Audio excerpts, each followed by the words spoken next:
वाकया हुआ, तो पहलगाम के वाकये में भी पाकिस्तान ने कहा था कि हम आपसे साथ मिलके इसको इन्वेस्टिगेशन करना चाहते हैं। आप अगर हमारे ऊपर यकीन नहीं करते, आप समझते हैं कि हमने ही किया है, तो आप थर्ड किसी न्यूट्रल कंट्री को साथ लेकर आ जाए, किसी थर्ड पार्टी से आप इसकी आप इन्वेस्टिगेशन करा लें।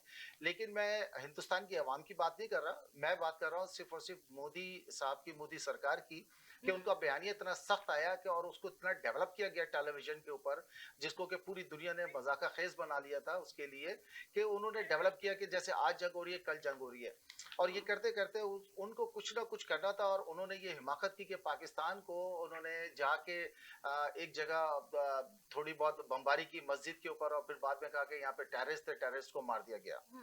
ठीक है, पाकिस्तान ने खुले दिल से वो हमला दिखाया। ये जो कहते हैं कि पाकिस्तान दिखाता नहीं है, पाकिस्तान ने खुले दिल से उसको दिखाया, और दिखाने के बाद पाकिस्तान ने उसका कहा कि ये हमारे टेररिस्ट नहीं थे, तुमने मासूम अवाम को मारा। वहाँ एक मासूम बच्चा भी मरा था, बिल्कुल सही कहा, पूरे मस्जिद में हमला किया मस्जिद पे और हमला किया आधी था। रात को हमला किया, क्यों किया? उसमें बेकसूर मासूम थे, जबकि कोई उसमें कोई ऐसा कोई टेररिस्ट नहीं था। पाकिस्तान ने लाख इनसे कहा कि सबूत लेकर आए। कोई एक मिनट में आपके दरमियान नहीं बोला सर, आपके दरमियान मैंने नहीं बोला, मैं पूरी बात सुनता रहा आपकी। अब आपका फर्ज है कि मुझे खामोशी से सुने। अब आप उसके बाद पाकिस्तान ने, जब पाकिस्तान के ऊपर बात आई टेररिज्म की, तो पाकिस्तान ने कुलभूषण यादव, जो कि हमारे पास जीता जागता इनका नेवल ऑफिसर मौजूद है, पाकिस्तान ने उसको पेश किया।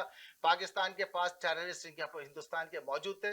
पाकिस्तान ने इंटरनेशनल फोरम के ऊपर सोबर तरीके से, जो कि एक पढ़ी लिखी नेशनल का तरीकेकार होता है, उस नेशनल लेवल पर जाके उसको बताया। इन्होंने माना भी, उसकी फैमिली भी आई, पाकिस्तान में उससे मुलाकात भी हुई।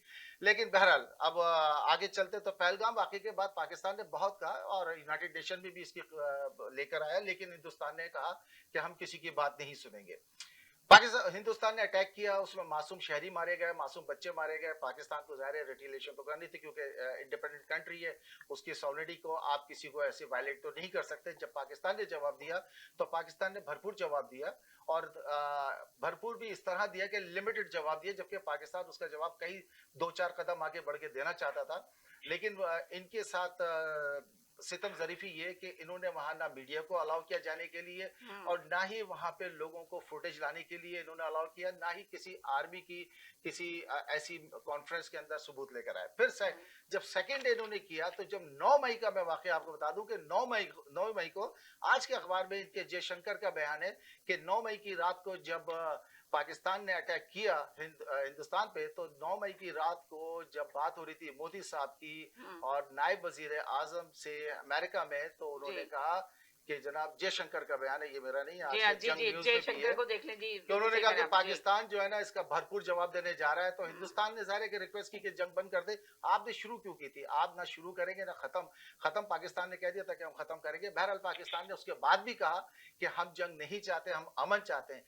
आपने उठा के उसको ऑपरेशन सिंदूर को कहा कि ये कंटिन्यू है, पानी बंद कर दिया। अब आप ये देखिए कि पानी बंद करके आप एक नेशन को, एक जो कि आपके बराबर की कंट्री हो, बल्कि आप इस बात पे आपको बड़ा नागवार गुजरा। अरे मेरी बात सुने, आप दुनिया के आप सबसे बड़े होंगे, ठीक है, लेकिन दुनिया की बड़ी कंट्री है, हम कितने भी बड़े करते हैं। आपके इंडिया मैं आपकी बात मुकम्मल कर लूं तो फिर इनकी बात ले लीजिएगा। आप कितनी भी बड़ी कंट्री हो, कंट्री बड़े होने से कुछ नहीं होता। बात है कि आपके अंदर डेडिकेशन कितनी, आपके अंदर करेज कितनी है, आप अपनी हिफाजत को किस तरह से बहादुरी से लेना चाहते हैं। पूरा हिंदुस्तान तो अपने एयरप्लेन गिरने पर इंकार करता रहा, महीनों तक इंकार किया। उसके बाद जब इनके नेवल ऑफिसर ने, जब इनके राफेल गिरने की बात हुई, फिर इनके उनसे इनके एयरफोर्स से पूछा गया, इनके आर्मी चीफ से जब पूछा गया, इंडोनेशिया में तो कह लेंगे कि कुछ गिरे लेकिन नंबर नहीं बता, आज तक डिनाई कर रहे हैं इन्होंने। हमने, जबकि आप ये देखिए कि हमने अभिजीत नंदन को हमने पकड़ा था, हमारी कंट्री में आके गिरा था, हमने उसको बाइज्जत तरीके से आपके हवाले किया। पाकिस्तान का एटीट्यूड हमेशा आपके साथ बिल्कुल ऐसा रहा है कि पाकिस्तान कंप्रोमाइज करना चाहता है, पाकिस्तान आगे चलना चाहता है। लेकिन अब मेरा नहीं ख्याल कि अब दुनिया की जोग्राफिया इतनी तब्दील हो चुकी है कि अमन की तरफ अगर आप जाना भी चाहें तो मुझे नहीं लगता कि इतना आसान होगा, क्योंकि आप लोगों ने मीडिया के थ्रू इस कदर दिलों में लोगों की गिरा बांध दी है कि उसका खुलना बहुत मुश्किल है।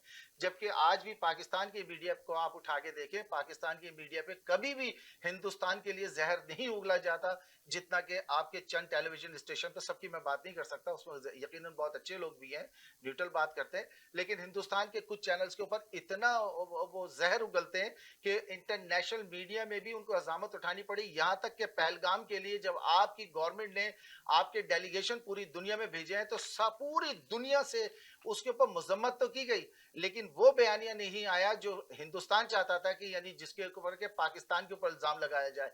आप अभी देख लें जो आपके अभी पिछले हफ्ते कॉन्फ्रेंस हुई थी मेरे ख्याल में चाइना में शंघाई में हुई थी, चाइना में जी चाइना में हुई थी, चाइना में हुई थी, जी चाइना में वहां भी ये जी बड़ा अफसोस की बात है जी हिंदुस्तान के, बड़ा बल्कि इसके ऊपर हजामत उठानी पड़ी है, उनकी गवर्नमेंट को भी, आपकी कांग्रेस भी निशाना बना रही है कि जो बयानिया मोदी सरकार ने दिया था वो बयानिया कहीं से नहीं आया, पाकिस्तान पे इल्जाम किसी ने नहीं लगाया। हाँ, उसकी पहलगाम की हमले की मजम्मत सबने की है और वो हम भी करते हैं और वो सब जी लोग कर ही रहे हैं। जी जी इसके बरक्स हट के आप कोई भी बयानिया कर दिया, हमारे पास तो सबूत भी, हमारे पास तो प्रूफ भी है और हमारे मीडिया भी आपके सामने खुली किताब की तरह है। पाकिस्तान कोई चीज हिडन नहीं है, आप लोगों ने काफी चीजें हिडन रखी है और आपका समझना सवाल, चूंकि टाइम कम है जी प्रोग्राम जी का, जी